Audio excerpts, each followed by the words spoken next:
សួស្តីអ្នកទាំងគ្នានៅក្នុងវីដេអូនេះយើងនិយាយអំពីការប្រើប្រាស់ទៅលើកម្មវិធីក្នុងការជួញដូរបាទគឺកម្មវិធី MT5 ឬមួយក៏យើងហៅថា MetaTrader 5ដោយបងប្អូនដឹងហើយនៅពេលដែលបងប្អូនចង់ធ្វើការដូរប្រាក់ឬមួយក៏បងប្អូនចង់ធ្វើការទិញលក់មាសតតែទៅហាងផ្ទាល់តែម្ដងត្រូវអត់បងប្អូនប៉ុន្តែនៅពេលបច្ចុប្បន្ននេះបាទគឺបងប្អូនអាចធ្វើការជួញដូរបាទជាមួយនឹងហាងឆេងមាសដែល live ផ្ទាល់ពីទីផ្សារហាងឆេងមាសអន្តរជាតិតែម្ដងក៏ដូចជារូបិយប័ណ្ណអន្តរជាតិផ្សេងៗដោយគ្រាន់តែប្រើប្រាស់កម្មវិធី MetaTrader 5 បាទហើយជាមួយនឹងក្រុមហ៊ុនដែលមានអាជ្ញាប័ណ្ណច្បាស់លាស់គឺបងប្អូនអាចមានទំនុកចិត្តបាទជួញដូរដោយមាន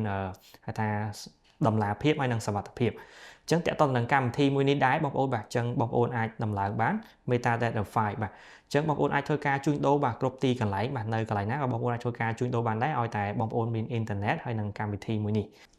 អញ្ចឹងយើងចូលមកកាន់ខាងក្នុងកម្មវិធីទាំងអស់គ្នាបាទអញ្ចឹងយើងចូលមកក្នុង MT5 មកបាទអញ្ចឹងពេលដែលបងប្អូនចូលមកគឺបងប្អូនឃើញមុនគេគឺផ្ទាំងបាទគឺមានតួលេខលោតចុះលោតឡើងច្រើនអញ្ចឹងនៅក្នុងហ្នឹងបាទគឺជាផលិតផលក្នុងការជួញដូរនឹងឯងបាទអញ្ចឹងនៅខាងឆ្វេងដៃបងប្អូនឃើញនិមិត្តសញ្ញាអក្សរច្រើនបាទអញ្ចឹងសម្រាប់ខ្ញុំនេះបាទនៅខាងលើគេគឺមានអក្សរ XAU USD អញ្ចឹងខ្ញុំបញ្យល់ឲ្យខ្លីទៅគឺ XAU បាទគឺតំណាងដោយមាស3អក្សរបងប្អូនបាទ USD គឺ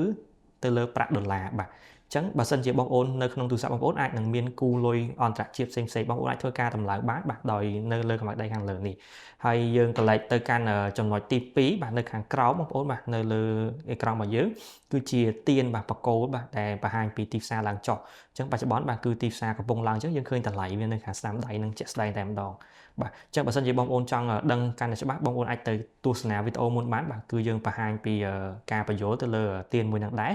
បាទហើយនៅខាងចំណុចបន្ទាប់បាទគឺជាទឹកប្រាក់របស់បងប្អូនបាទនៅក្នុងការជួញដូរបាទមាន balance បាទ equity ហើយនិង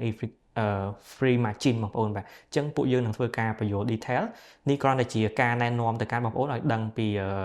កម្មវិធីបាទក៏ដូចជាតែយើងទៅរបៀបម៉េចដើម្បីចូលទិញលក់ជាមួយនឹងទីផ្សារបាន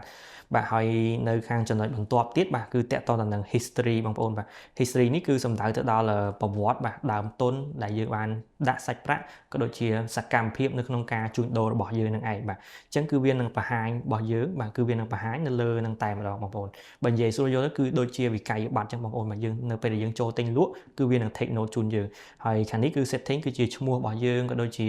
គណនីរបស់យើងផ្ទាល់តែម្ដងអូខេអញ្ចឹងវីដេអូនេះគឺមានប៉ុណ្្នឹងអ្នកនរគ្នាបាទហើយនៅវីដេអូបន្ទាប់យើងនឹងធ្វើការបញ្យល់បាទ detail មួយបាទតាក់ទងទៅនឹង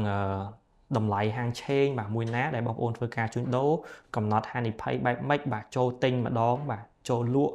តើត្រូវការដើមទុនប្រមាណអីប្រមាណបាទយើងនឹងធ្វើការបញ្យល់បងប្អូនឲ្យកាន់តែលម្អិតជាងនេះទៅទៀតបាទអញ្ចឹងវីដេអូនេះគឺមានប៉ុណ្្នឹងបងប្អូនបាទអញ្ចឹងសង្ឃឹមថាអ្នកនរគ្នាបាទរងចាំបាទទស្សនាវីដេអូបន្ទាប់បាទអរគុណ